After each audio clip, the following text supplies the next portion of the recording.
मित्रांनो, जगामध्ये महासत्ता असलेल्या अमेरिकेचे राष्ट्राध्यक्ष, उद्योजक, लेखक, कलाकार, कारागीर यापासून ते भारतामध्ये मजुरी करणारे मजूरदार, शेतकरी, विद्यार्थी, गृहिणी म्हणजे प्रत्येकाला दिवसाचे फक्त 24 तासच मिळतात, परंतु प्रत्येकाला त्या 24 तासाचा उपयोग करून आपले जीवन समृद्ध बनवण्यासाठी कशा प्रकारे सदुपयोग करता येईल अथवा स्वतःला घडवण्यासाठी सतरणी लावता येईल याविषयी महत्त्वाचे साधन वेळ, ज्यावर कोणाचाही प्रभाव अथवा नियंत्रण नाही। वेळ सर्वांसाठी सारखाच असतो, मग मिळणाऱ्या वेळेत सगळ्याच गोष्टीचे महत्त्व वाटायला लागते आणि आहे त्या वेळेत सर्व गोष्टी कशा प्राप्त कराव्या यासाठी आपल्याला आपला दिरंगाईपणा अथवा कामचुकारपणा, चालढकलपणा, थोडक्यात सवयींचा सापळा कसा नडतो, परिणाम स्वरूप आपण आहोत असेच आणि एवढेच राहतो, आपली वाढ होत नाही आणि जीवनात इतर आपल्या पुढे कसे काय जातात, तर ह्याचे उत्तर आहे ते म्हणजे नियोजन। वेळेचे उत्तम नियोजन कसे करावे त्यासाठी आपल्याला सकाळी उठल्याबरोबर त्या बेडकाला खावी लागेल। चला तर मग त्या बेडकाला खाण्यास सुरुवात करूया, म्हणजे पुस्तक सारांश याला सुरुवात करूया। तर मित्रांनो, या व्हिडिओमध्ये आपल्या सर्वांचे स्वागत आहे। नवीन असाल तर चॅनेलला सबस्क्राइब करा। तर चला सुरुवात करूया। परत एकदा वाचकांसाठी आम्ही घेऊन आलो आहोत एक उत्कृष्ट पुस्तक सारांश, आंतरराष्ट्रीय बेस्ट सेलर, 10 लाखापेक्षा अधिक प्रती विक्री झालेले पुस्तक, ज्याचे नाव आहे ईट दॅट फ्रॉग आणि याचे लेखक आहेत ब्रायन ट्रेसी। या पुस्तकातून वेळेचे प्रभावी नियोजन कसं करायचं आणि त्याच्या आधारे दररोज आपल्याला पुढ्यातील महत्त्वाची कामं, आव्हानं कार्यक्षमतेने कशी पार पाडायची आहेत याचे मार्गदर्शन करण्यात येणार आहे।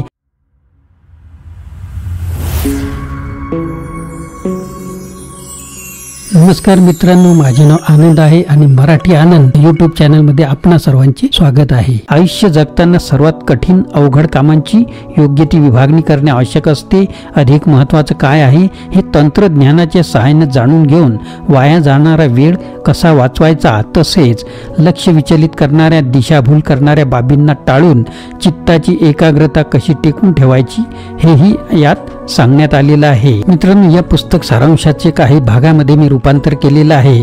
तर मित्रांनो, डोंट जज a book by it's cover या उक्तीप्रमाणे जर पुस्तकाचे नाव पाहायला गेलो तर ईट दॅट फ्रॉग, तर याचा अर्थ मराठीमध्ये असा होईल, त्या बेडकाला खा। म्हणजेच आपल्याला प्रत्यक्षात असे काही करायचे नसून लेखकांनी आपल्या यशाच्या मार्गात येणाऱ्या टाळाटाळ, कामचुकारपणा, चालढकलपणा, दिरंगाईपणा, बेजबाबदारपणा, अडथळे, दिनचर्या, सवयी इत्यादींसाठी सूचक शब्दप्रयोग केलेला असून त्याद्वारे नियोजनाचा महत्त्वाचा भाग म्हणजेच अत्यंत कष्टदायी आणि मोठे वाटणारे काम आपल्याला प्रथम करायचे आहे पाहिजे, त्यासाठी हा शब्दप्रयोग त्यांनी केलेला आहे, म्हणजेच ईट दॅट फ्रॉग।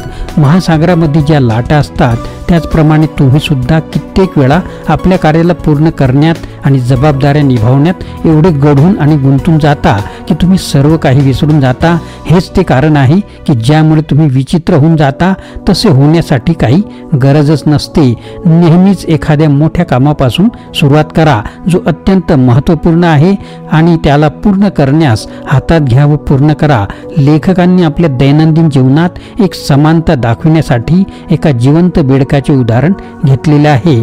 असे समजा की तुम्हाला एक जिवंत बेडूक गिळायचे अथवा खायचे आहे, तेव्हा एक महत्त्वाचे काम करा, त्या बेडकाला लगेच खाऊन टाका। म्हणजेच जे करायचे आहे ते लवकर करून मोकळे व्हा, त्याकडे पाहत बसण्यात वेळ घालवू नका। तर यशस्वी होण्यासाठी हा एकमेव गुप्त राजमार्ग आहे की जे करायचे आहे त्याला आज आणि आत्ता लगेच करा। जे करायचे आहे त्याला आज आणि आत्ता लगेच करा। ईट दॅट फ्रॉग या पुस्तकात 21 रणनीतींबद्दल चर्चा केलेली आहे, ज्याचा वापर आपल्या दैनंदिन जीवनात करून तुम्ही यशस्वी होऊ शकता असे लेखकाचे म्हणणे आहे। असे कित्येक अभ्यास करण्यात आलेले आहेत ज्याद्वारे असे समजले की यशस्वी लोकांची लगेच कृती, ॲक्शन करण्याची सवयच त्यांना यश प्राप्त करून देत असते। कित्येक लोक असे असतात जे बैठकांवर बैठका घेतात, खूप मोठे मोठे आणि अति उत्कृष्ट नियोजने करतात, तरी त्यांचे काम म्हणजेच टास्क पूर्णच होत नाही। यासाठी तुम्हाला कार्यक्षम, प्रोडक्टिव्ह बनायचं असेल तर तुम्हाला कार्यक्षम, प्रोडक्टिव्ह बनण्याची सवय सुद्धा बनवावी लागेल। कामाला पुढे न ढकलण्याची सवय प्राथमिकता ठरविणे आणि तुमच्या अत्यंत महत्त्वाच्या कामाला हाताळण्यासाठी तुमच्या जवळ कौशल्य असणे गरजेचे आहे। जेव्हा तुम्ही एकापेक्षा अधिक वेळा ह्या गोष्टी कराल तर तेव्हाही आपोआपच तुमची सवय बनून जाईल। जेव्हा तुम्ही एखादे महत्त्वाचे काम पूर्ण करत असता तेव्हा तुमच्या शरीरामध्ये एंडोर्फिन नावाचे रसायन स्त्रवत असते। हे रसायन तुमच्या शरीरामध्ये कामासाठी एक प्रकारे नशा चढविते। आता यापेक्षा अधिक काय चांगले होईल की तुमच्यामध्ये एक व्यसनच जन्म घेईल जे तुम्हाला तुमच्या अपूर्ण कामाला पूर्ण करण्यासाठी मजबूर करेल। नंतर मग तुमच्यासाठी ही एक सहज सवय बनून जाईल। आणि सर्वात मोठी गोष्ट, यशासाठी जे 3D आहेत त्यापैकी एक आहे डिसिजन म्हणजेच कामाला करण्याचा निर्णय, दुसरा आहे डिसिप्लिन म्हणजेच अनुशासन ज्यामुळे एखादे कार्य पूर्णत्वास नेले जाईल, आणि तिसरा आहे डिटर्मिनेशन दृढ निश्चय म्हणजेच जोपर्यंत कार्य पूर्ण होत नाही तोपर्यंत त्याला सोडायचे नाही। आणि शेवटी तुम्हाला खरोखरच एक यशस्वी व्यक्ती व्हायचे असल्यास तर स्वतःला अशा प्रकारे व्हिज्युअलाइज करा म्हणजे स्वतःला एका यशस्वी व्यक्तीसारखे पहा। तर मित्रांनो, 3 Ds ऑफ सक्सेस डिसिजन निर्णय, डिसिप्लिन अनुशासन आणि डिटर्मिनेशन दृढनिश्चय हे आहेत। जेव्हा तुम्ही चाल ढकलण्याच्या सवयीपासून सुटका करून घ्याल आणि आपल्या कार्याला लवकरात लवकर पूर्ण करण्याची सवय बनवून घ्याल तर असे समजा की तुम्ही यशाच्या मार्गावर पळायला लागलात। तर चला मग पुढे जाऊया आणि पाहूया सेट द टेबल याविषयी। म्हणजेच एक सिंह शिकार करण्या अगोदर काय करतो? अगदी बरोबर, तो सिंह सर्वात अगोदर आपल्या भक्ष्याला निवडतो। ह्याच प्रकारे तुमचे देखील मुख्य ध्येय अथवा लक्ष्य अगोदरपासूनच पूर्णपणे निवडलेले असायला पाहिजे आणि न थांबता आपल्या पूर्वनिश्चित कामाला सर करू टाकायला पाहिजे। गोल म्हणजेच आपल्या लक्ष्याची स्पष्टताच नाही तर त्याला कसे करायचे ह्या गोष्टी देखील स्पष्टता ठेवा। मित्रांनो, जर तुम्हाला अल्प काळातच आपली उत्पादकता वाढवायची असेल तर आम्ही तुम्हाला 7 निर्णायक पायऱ्या सांगणार आहोत। पहिली पायरी अशी आहे की तुम्ही अगोदर हे ठरवा की तुम्हाला नेमकं काय पाहिजे। डिसाइड करा, जरा विचार करा की एका सिंहासाठी यापेक्षा काय वाईट असेल की तो एका चुकीच्या भक्ष्याच्या मागे पडेल। दुसरी पायरी, जे करायचे ठरविले आहे त्याला लिहून काढा।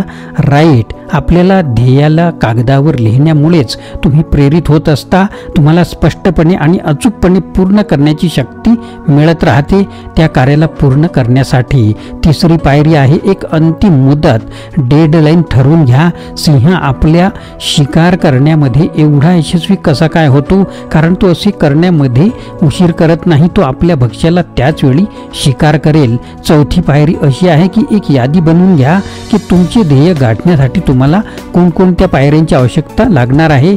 आणि चौथी नंतर 5वी पायरी आहे ही आहे की ह्या यादीला व्यवस्थित करून घ्या, कारण ती एक यादी न राहता एक योजना बनून जाईल। तर प्राथमिकता आणि क्रमवारीता यांच्या हिशोबाने व्यवस्थित करून घ्या। आणि असे करणे यासाठी आवश्यक आहे की तुमचे काम लहान लहान वैयक्तिक नेमून दिलेल्या कामगिरीत रूपांतरित करू शकू अथवा विभाजित करू शकू जो सहजरित्या पूर्ण होऊ शकेल आणि तुम्ही त्याला पूर्ण करू शकाल। 6वी पायरी सांगते की जी काही कृती करायची आहे ती आता लगेच घेऊन टाका, उद्याची वाट पाहू नका, जे करायचे आहे ती ह्या आता वेळी याच वेळी करा। आणि 7वी पायरी आहे दररोज असं काहीतरी करा जे तुम्हाला तुमच्या ध्येयापर्यंत घेऊन जाईल। मग एक छोटेसे पाऊल का असेना, मग ते छोटे पाऊल एखाद्या नव्या भाषेचे शब्द तुम्ही का शिकत नाही अथवा काहीतरी वाचन करा। तर इथे महत्वाची गोष्ट ही आहे की एकदा का तुम्ही सुरुवात केली तेव्हा तुम्हाला थांबायचे नाही आहे। तुमची प्रगती छोटीशीच का असेना ती आहे तर खरी, एकदा का तुम्ही सुरुवात केली तर तेव्हा तुम्हाला अजिबात थांबायचे नाही। तुमची प्रगती छोटीशीच का असेना ती असणं महत्वाचं आहे। ह्या 7 पायऱ्यानंतर आपण पुढील भागात पाहणार आहोत प्लॅन एव्हरीडे इन ऍडव्हान्स विषयी। तर मित्रांनो, हा या पुस्तकाचा भाग पहिला कसा वाटला कमेंट बॉक्स मध्ये कळवा आणि